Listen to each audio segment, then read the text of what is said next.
Hello everyone, मैं सचिन विश्वकर्मा। आज के इस वीडियो में आपके लिए बीएससी एग्रीकल्चर 6 सेमेस्टर के farm management, resource production and resource economics के इम्पोर्टेंट क्वेश्चंस लेकर आया हूं। ये वीडियो का पार्ट 2 है। पार्ट 1 मैंने पहले से ही अपलोड किया है, तो आप लोग उसे जाकर ज़रूर देखिएगा। तो चलिए वीडियो को शुरू करते हैं। पहला क्वेश्चन है, कृषि अर्थशास्त्र से आप क्या समझते हैं? तो कृषि अर्थशास्त्र कृषि विज्ञान की वह शाखा है जिसमें अर्थशास्त्र के सिद्धांतों एवं तरीकों को कृषि उद्योग की विशेष दशाओं में लागू किया जाता है। अगला क्वेश्चन है, एग्रीकल्चर शब्द की उत्पत्ति किस भाषा के शब्द से हुई है? तो एग्रीकल्चर शब्द की उत्पत्ति लैटिन भाषा के एगर प्लस कल्चरा से हुई है। एगर का मतलब होता है मृदा और कल्चर का मतलब होता है जोत। अगला क्वेश्चन है, इकोनॉमिक शब्द की उत्पत्ति किस भाषा से हुई है? तो इकोनॉमिक्स शब्द की उत्पत्ति ग्रीक भाषा के ऑइकस तथा नॉमस से हुई है। अगला क्वेश्चन है, प्रक्षेत्र प्रबंध से आप क्या समझते हैं? फार्म मैनेजमेंट से आप क्या समझते हैं? तो प्रक्षेत्र प्रबंध दो शब्दों से मिलकर बना है। पहला है फार्म यानी प्रक्षेत्र और दूसरा है मैनेजमेंट। प्रक्षेत्र का मतलब होता है ऐसी आर्थिक इकाई जिसका उपयोग कृषि उत्पादन एवं पशुपालन हेतु किया जाता है, और प्रबंध का अभिप्राय है उत्पादन में एक सीमित कारकों का इस ढंग से उपयोग में लेना जिससे कि किसान को अधिकतम लाभ प्राप्त हो सके। अगला क्वेश्चन है, फार्म प्रबंध का क्या उद्देश्य होता है? तो फार्म प्रबंध का उद्देश्य प्रति हेक्टेयर अधिकतम लाभ प्राप्त करना होता है। फार्म प्रबंध का उद्देश्य प्रति हेक्टेयर अधिकतम लाभ प्राप्त करना होता है। अगला है, फार्म प्रबंध में प्रयुक्त एक आर्थिक सिद्धांत के नाम बताइए।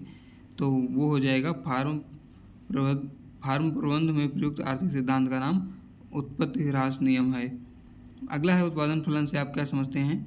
तो किसी भी फर्म के भौतिक आदानों और भौतिक प्रदानों के बीच संभव व उत्पादन फलन कहा जाता है। मतलब जो संबंध होता है इनपुट और आउटपुट का किसी भी फर्म का, उसे प्रोडक्शन फंक्शन या उत्पादन फलन कहते हैं।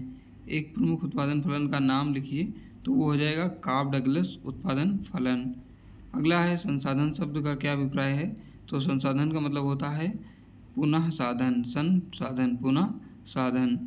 अगला क्वेश्चन है, पैमाने के प्रतिफल उत्पादन फलन किस प्रवृत्ति को बतलाता है? तो ये दीर्घकालीन प्रवृत्ति को बताता है। अगला है, परिवर्तनशील अनुपातों का सिद्धांत उत्पादन फलन किस प्रवृत्ति को बतलाता है? तो ये अल्पकालीन प्रवृत्ति को बतलाता है। अगला क्वेश्चन है, यदि कुल उत्पादन अधिकतम हो तो सीमांत उत्पादन क्या होगा? तो सीमांत उत्पादन जो है वो शून्य होगा। अगला क्वेश्चन है, यदि सीमांत उत्पादन शून्य हो तो कुल उत्पादन होगा? तो कुल उत्पादन अधिकतम होगा, उसी का उल्टा है। अगला है, औसत उत्पादन किस प्रकार ज्ञात करते हैं? तो औसत उत्पादन ज्ञात करने के लिए कुल उत्पादन में कुल प्रयुक्त इनपुट या आगत से भाग दे देते हैं। कुल उत्पादन बटे कुल प्रयुक्त आगत।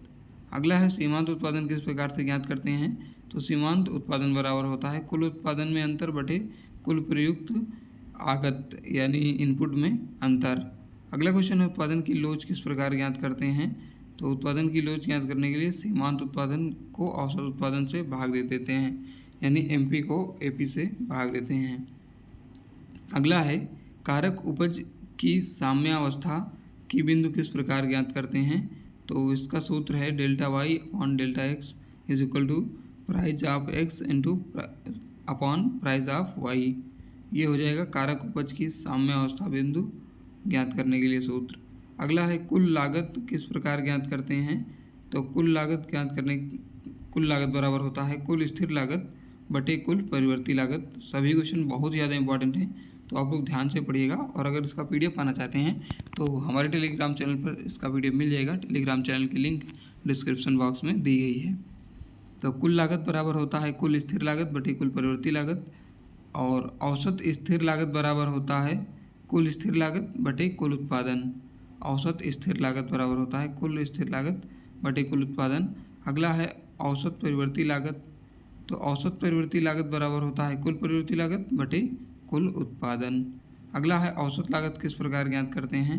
तो औसत लागत बराबर होता है कुल लागत बटे कुल उत्पादन। अगला है, सीमांत लागत किस प्रकार ज्ञात करते हैं? तो कुल लागत में अंतर बटे कुल उत्पादन में अंतर। कुल लागत में अंतर बटे कुल उत्पादन में अंतर सीमांत लागत इस प्रकार से ज्ञात कर सकते हैं।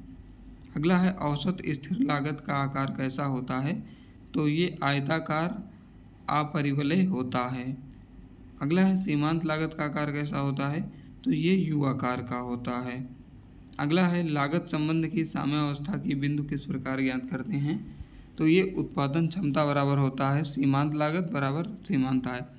जब ये तीनों बराबर होंगे, उत्पादन क्षमता, सीमांत लागत और सीमांत आय, तो वह बिंदु साम्यावस्था माना जाता है। अगला है समुत्पादक वक्र से आप क्या समझते हैं। तो समुत्पादक वक्र दो साधनों के बीच उन संभव संयोगों को प्रदर्शित करता है जो समान कुल उत्पादन प्रदान करते हैं। अगला है कारक कारक की साम्यावस्था बिंदु किस प्रकार ज्ञात करते हैं। तो कारक कारक की साम्यावस्था बिंदु जो है, इसका इक्वेशन ये हो जाएगा delta X upon delta X one is equal to price of X one upon price of X to.